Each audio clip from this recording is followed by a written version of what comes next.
Hello friends, कहानी को शुरू करने से पहले आप लोगों से हाथ जोड़ के प्रार्थना करती हूँ। प्लीज़ मेरे चैनल को ज़्यादा से ज़्यादा सब्सक्राइब कीजिए और मेरी वीडियो को ज़्यादा से ज़्यादा शेयर कीजिए। वीडियो बनाने में बहुत ज़्यादा मेहनत लगती है। रावी अभिमन्यु को पाने के लिए प्रताप सिंह का साथ दे रही थी। उसने बलि देने में उनका साथ देने के लिए जैसे तैसे अभिमन्यु और तपस्या को अपने बातों के जाल में फंसा ही लिया था। रावी ने अपनी सगाई की अंगूठी उतारी और अभिमन्यु को वापस दे दी ताकि वह उसे तपस्या को पहना सके। वह अंगूठी पहनते ही तपस्या का दिमाग एक पल के लिए सुन्न हो गया। उसे अपने आसपास कुछ दिखाई और सुनाई नहीं दे रहा था। थैंक यू टप्पू, अभिमन्यु ने उसे गले लगाकर कहा।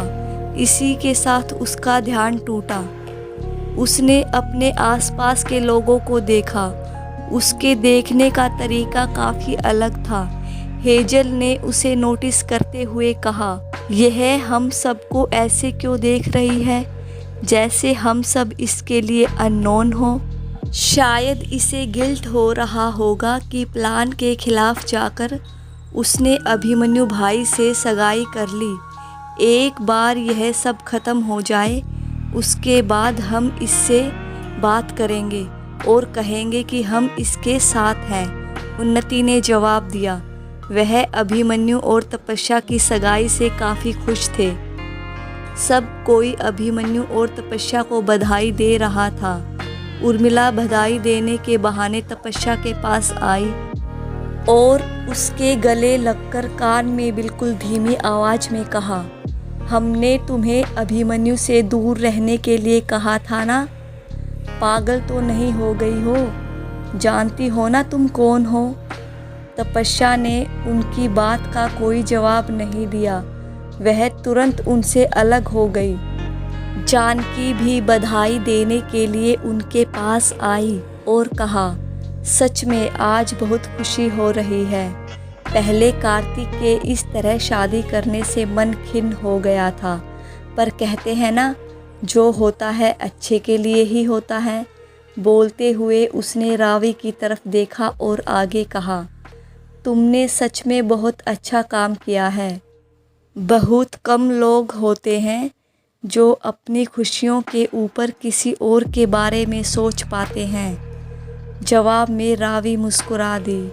उन्हीं के पास खड़ी साक्षी ने कहा, वैसे हमने सारी रस्मों की तैयारी कर ली थी। कोई बात नहीं, अब धूमधाम से आप दोनों की शादी करवाएंगे। देखा जाए तो सब कुछ काफ़ी जल्दबाजी में हो रहा था। तपस्या, हमें अपने मोम डैड के नंबर देना। हम उनसे बात करके पहले उनसे इस रिश्ते की इजाज़त लेंगे, फिर ही आगे बढ़ेंगे। पंडित जी को बुलवा कर तुम दोनों की शादी का मुहूर्त भी निकलवा लेंगे। तब तक तुम दोनों अपने रिश्ते को थोड़ा वक्त दो ताकि एक दूसरे को समझ पाओ। अभी एक दूसरे को जानते ही कितना हो। उर्मिला ने बातों ही बातों में शादी को पोस्टपोन करने की बात कही। अभिमन्यु ने भी उनकी बात पर हामी भरी। वैसे भी राजकुमारी तपस्या ने उन सबको कुछ दिनों के लिए सतर्क रहने के लिए कहा था। अभिमन्यु नहीं चाहता था उस बीच वह तपस्या के करीब आए, लेकिन तभी अचानक तपस्या ने कहा, उन्हें मेरे किसी भी डिसीजन से कोई प्रॉब्लम नहीं होती है। वैसे भी उन्हें बुलाएंगे तो काफ़ी देर हो जाएगी। शादी तय समय पर करते हैं ना। तपस्या की बात सुनकर हर कोई हैरान था। अभिमन्यु ने उसका हाथ पकड़कर कहा, तुम कुछ ज़्यादा ही जल्दी नहीं कर रही हो? पहले तो तुम्हें इस रिश्ते तक से ऐतराज़ था और अब? पहले की बात और थी अभिमन्यु, तब रावी और तुम शादी करने वाले थे। अब ऐसा कुछ नहीं है। मैं नहीं चाहती अब और देर हो। हम कल ही शादी करते हैं। तपस्या ने उसकी बात बीच में काट कर कहा, हमने कुछ और ही प्लान। अभिमन्यु बोलते हुए रुक गया। वह सबके सामने अपने प्लान के बारे में नहीं बताना चाहता था। तभी रावी बोली, जब इन्हें कोई प्रॉब्लम नहीं हो रही है तो शादी करने में क्या दिक्कत है। जैसा कि तपस्या जी ने कहा, इनके मम्मी पापा को कोई दिक्कत नहीं होगी। वैसे भी वह लंदन में रहते हैं, यहाँ पहुँचेंगे तो काफ़ी टाइम लग जाएगा। तो फिर फाइनल हुआ, कल मेरी और अभिमन्यु की शादी होगी। तपस्या ने उसकी बात को आगे बढ़ाकर कहा। किसी को कुछ समझने का मौका ही नहीं मिला। तपस्या के फैसले के आगे अभिमन्यु भी कुछ नहीं कह पाया। चलो अभिमन्यु, हमें कल के हिसाब से सब प्लान कर लेना चाहिए। कल का दिन हमारे लिए बहुत खास है, हमें बहुत कुछ करना है। तपस्या ने अभिमन्यु का हाथ पकड़कर कहा और वहाँ से उसे ले जाने लगी। उसका बर्ताव उन सबको काफ़ी अजीब लग रहा था। वहीं दूसरी तरफ जैसे जैसे तपस्या बोल रही थी, वैसे वैसे सुभद्रा के होठ हिल रहे थे। यह शब्द उसके थे जो वह तपस्या से कहलवा रही थी। हमारा काम हो गया है, चलिए कल की विधि की तैयारियां करते हैं, सुभद्रा ने मुस्कुराकर कहा। लेकिन जीजी, अगर आप हमारे साथ आएंगी तो वह लड़की, वो चंद्रवंशी कोई गड़बड़ ना कर दे। अब तक वह जो बोल रही थी वह आपके शब्द थे। अगर उसे होश आ गया तो, सुनैना बोल रही थी। तभी सुभद्रा ने उसकी बात को बीच में काटते हुए कहा, वह लड़की कुछ सोचने समझने की स्थिति में नहीं है। जब तक उसने वह अंगूठी पहन रखी है तब तक वह हमारे हिसाब से चलेगी। अब उसे अभिमन्यु से शादी करने के अलावा और कुछ दिखाई सुनाई नहीं देगा, ना ही वह कुछ और समझ पाएगी। फिर हमें चिंता करने की कोई ज़रूरत नहीं है, हम चल सकते हैं, सुकृति ने जवाब दिया। उन दोनों ने उसकी बात पर हामी भरी। उसके बाद वह तीनों उनके कमरे के ठीक सामने बने कमरे में चली गई। उन्होंने वहां जाकर एक दूसरे के हाथ पकड़कर कुछ मंत्र बुदबुदाए। इसी के साथ वह तीनों उस कमरे के जरिए उस मैदान में मौजूद थी जहां बाकी चंद्रवंशी बहुओं की कब्र बनाई गई थी। वहां से चलकर वह तीनों उस जगह पहुंच चुकी थी जहां पहली बार उन्होंने अपने शरीर की बलि दी थी। उनके सामने कालकोर का मंदिर था। वहां वह आगे की प्रक्रिया करने लगी। तपस्या अभिमन्यु के साथ उसके कमरे में थी। उसके पीछे पीछे उन्नति और हेजल ने भी वहां आना चाहा, लेकिन उनके अंदर आने से पहले ही तपस्या ने कमरा अंदर से बंद कर लिया। उसका बर्ताव अभिमन्यु को काफ़ी हैरान कर रहा था। सबके सामने तो उसने कुछ नहीं कहा, लेकिन कमरे के अंदर आते ही उसने तपस्या से पूछा, कहीं तुम सबके सामने कोई ड्रामा तो नहीं कर रही थी? तुम सच में मुझसे शादी करना चाहती हो ना? तुम्हें पता है ना तुम चंद्रवंशी हो और हम दोनों की शादी हुई तो? अभिमन्यु अपनी बात पूरी कर पाता उससे पहले तपस्या ने उसके होठों पर उंगली रखी और धीमी आवाज़ में कहा, ज़्यादा मत सोचो, मैंने तुमसे कहा था ना मैं तुम्हें प्यार करने लगी हूँ, और तुम तो पहले से ही मुझे पसंद करते थे। फिर क्या फ़र्क पड़ता है मैं कौन हूँ और तुम कौन हो? अभिमन्यु ने उसकी बात पर हामी भरी। तपस्या ने अपनी उंगली अभिमन्यु के होठों से हटा ली। वह दोनों एक दूसरे के काफ़ी करीब थे। इस बार तपस्या थी जो अभिमन्यु के पास आई थी। अभिमन्यु ने उसे अपने इतना पास देखकर सोचा, यह मेरे इतना पास है, फिर भी वह एहसास क्यों नहीं हो रहा जो पहले होता था? ऐसा लग रहा है यह मेरी टप्पू नहीं है। अभिमन्यु ने तपस्या को खुद से दूर किया। उसने अपने जज्बातों को तुरंत ही काबू करके कहा, तुम जो कह रही हो उस पर यकीन नहीं हो रहा। ऐसे लग रहा है जैसे कोई और बोल रहा है। तुम्हें याद है ना हमने क्या प्लान किया था? उन सब प्लानिंग और प्लॉटिंग में कुछ नहीं रखा। सच कहूँ तो मुझे यह सब बातें किस्से कहानियाँ लगती हैं और कुछ नहीं। तपस्या ने बात को टालना चाहा, पर अभिमन्यु ने फिर कहा, अच्छा तो सब किस्से कहानियाँ हैं। फिर राजकुमारी तपस्या का क्या? जिसे तुम देख पाती हो, जिससे बात कर पाती हो, क्या वह भी भ्रम या कोई कहानी है? उसकी बात सुनकर तपस्या चुप हो गई। उसने आगे कहा, मैं इन सब बातों से तुम्हारा ध्यान हटाना चाहती थी, पर तुम बार बार इन्हीं सब के बारे में बातें कर रहे हो। अच्छा ठीक है, मानती हूँ यह सब कहानी नहीं है, हकीकत है। तुमने मुझे वादा किया था, तुम मेरा हमेशा ख्याल रखोगे, मुझे चोट नहीं पहुँचाओगे और मुझे तुम्हारे प्यार पर पूरा यकीन है। अभिमन्यु, तुम्हारे रहते हुए मुझे किसी बात का डर नहीं है।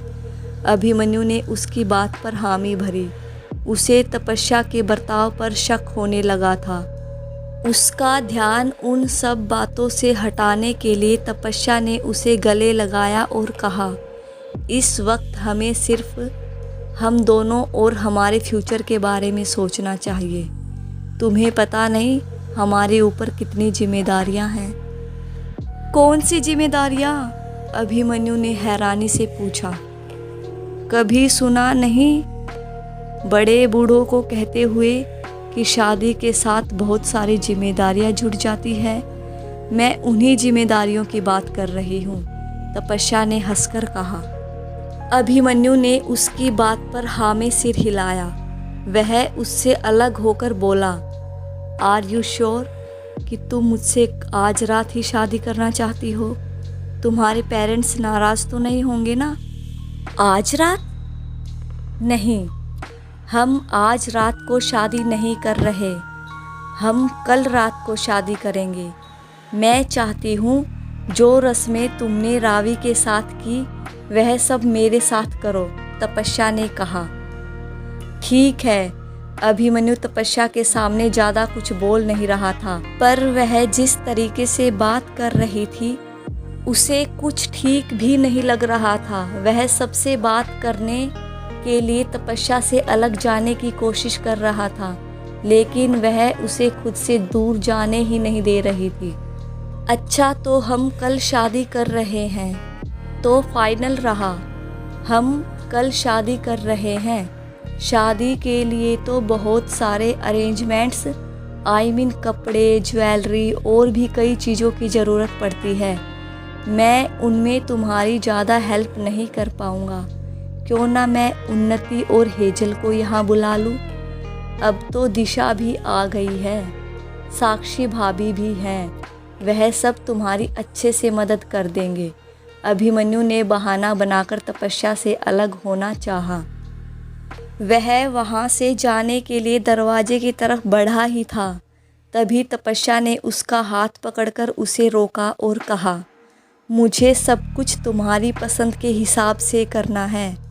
तुम्हें जो अच्छा लगेगा वही मैं करूँगी। तुम मेरे लिए जो ड्रेस सेलेक्ट करोगे मैं वही पहन लूँगी। उसकी बात सुनकर अभिमन्यु ने सोचा, अब तो ज़रूर कुछ बहुत बड़े वाली गड़बड़ है। यह सब कुछ मेरे हिसाब से करने का बोल रही है, हो ही नहीं सकता। इसे तो सब कुछ मेरे अगेंस्ट जाकर करना होता है, फिर अचानक से शादी के लिए हाँ कहना और सब कुछ मेरे हिसाब से करना। कुछ तो ऐसा हुआ है जो सही नहीं है। मैं इस बारे में सबसे बात भी कैसे करूं? यह तो मुझसे अलग हो ही नहीं रही है। उसे चुप देखकर तपस्या ने कहा, चलो हम पहले तुम्हारे लिए कपड़े चुन लेते हैं। बोलते हुए तपस्या अभिमन्यु की अलमीरा की तरफ जाने लगी। उसे उस तरफ जाता देखकर अभिमन्यु ने जल्दी से अपना फ़ोन निकाला और गौरव को मैसेज किया। जल्दबाजी में वह मैसेज में कुछ ज़्यादा नहीं लिख पाया। उसने गौरव को सब गड़बड़ है इतना ही लिखा था। वहीं उसका मैसेज देखकर गौरव, जो कि बाकी टीम मेंबर्स के साथ मौजूद था, उसने कहा, देखा, मैंने कहा था ना, मुझे लगा ही था कुछ गड़बड़ है। अचानक तपस्या को क्या हो गया जो वह अभिमन्यु की रट लगाने लगी। अब तो उसे अभिमन्यु से शादी करने के अलावा और कुछ दिख ही नहीं रहा। हाँ, जब हम उससे बात करने के लिए कमरे में जा रहे थे तब उसने देख लिया था कि हम उस तरफ आ रहे हैं। फिर भी उसने कमरे का दरवाज़ा बंद कर लिया। उन्नति ने कहा, तो क्या तपस्या पर किसी ने काला जादू कर दिया है जिसकी वजह से उसे कुछ दिखाई सुनाई नहीं दे रहा? अगर उसकी और अभिमन्यु की शादी हो गई और फिर उन लोगों ने उसकी बलि दे दी तो? हेजल ने अपनी बात अधूरी छोड़ दी। सब उसके कहने का मतलब समझ गए थे। उन सबके चेहरे पर घबराहट के भाव थे। नहीं, मैं उसके साथ ऐसा नहीं होने दूंगा। वह मेरी बहन है, पार्थ बोला। मुझे लगता है उसे किसी ने सम्मोहित किया है। जब हम लोग ऊपर थे तब वह बिल्कुल ठीक थी और नीचे आए तब उसका बिहेवियर अचानक से बदल गया। हमें उसे इन सब से निकालना होगा वरना सब कुछ गड़बड़ हो जाएगा, गौरव ने कहा। पर हम ऐसा क्या करें जिससे वह फिर से ठीक हो जाए? हमें तो कुछ पता भी नहीं, उन्नति ने परेशान होकर कहा। हमें तो नहीं पता, लेकिन वह सब जानती है, पार्थ ने भावुक स्वर में कहा। राजकुमारी तपस्या सब जानती है। वह हमें बताएंगी कि हमें टप्पू को सम्मोहन से कैसे निकालना है। बाकी टीम मेंबर्स भी उसकी बात पर सहमत थे। अभिमन्यु वहाँ से निकलकर नहीं आ पा रहा था। बाकी के लोग अभी भी उस कमरे में मौजूद थे। पार्थ ने अपनी अंगूठी के जरिए राजकुमारी तपस्या को वहाँ बुलाया और उन्हें सब बता दिया। सारी बात जानने के बाद राजकुमारी तपस्या और महेंद्र प्रताप सिंह भी परेशान हो गए। हमें जिसका डर था वही हुआ। जरूर उन्होंने किसी अभिमंत्रित की हुई चीज़ को तपस्या से जोड़ दिया है और वह उनके वश में हो गई है। हमें उस चीज़ को उससे अलग करना होगा, तभी वह पहले जैसी हो पाएगी, राजकुमारी तपस्या ने बताया। पर वह क्या चीज़ हो सकती है? जब तक हमें उसके बारे में पता ही नहीं चलेगा तो हम उसे तपस्या से अलग कैसे कर पाएंगे, पार्थ ने परेशान होकर कहा। ये हमें उनकी शादी से पहले पता लगाना होगा। जहाँ तक हमें याद है, हमें ऐसी कोई चीज़ नहीं दी गई थी। राजकुमारी तपस्या अपने वक्त की घटनाओं को याद करने की कोशिश कर रही थी। तभी राजकुमार महेंद्र प्रताप सिंह बोले, आप ऐसा कैसे कह सकती हैं राजकुमारी? उन्होंने आपको वश में करने के लिए उपहार के रूप में एक गहने के साथ हमें आपके पास भेजा था। याद है आपको? विदाई के समय आपकी माँ ने आपको एक धागा बांधा था। उस धागे की वजह से हम वह गहना आपको पहना नहीं पा रहे थे।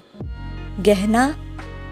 राजकुमारी तपस्या ने उनकी बात को दोहराया और फिर आगे कहा, उन्होंने तपस्या को भी कुछ गहना या कपड़ा दिया होगा।